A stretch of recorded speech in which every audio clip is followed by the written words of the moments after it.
Heboh soal pungutan liar penggunaan toilet di stasiun pengisian bahan bakar umum, SPBU. Biasanya masyarakat yang telah menggunakan toilet SPBU harus membayarkan uang sebesar Rp2.000. Aksi pungutan liar di toilet SPBU tersebut menjadi viral di media sosial dan menjadi perhatian Menteri BUMN Erick Thohir.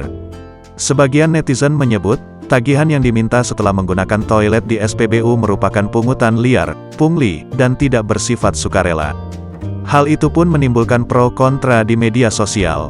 Menteri Badan Usaha Milik Negara, BUMN, Erick Thohir meminta PT Pertamina, Persero, memperbaiki layanan fasilitas toilet di SPBU yang berada di bawah perusahaan tersebut.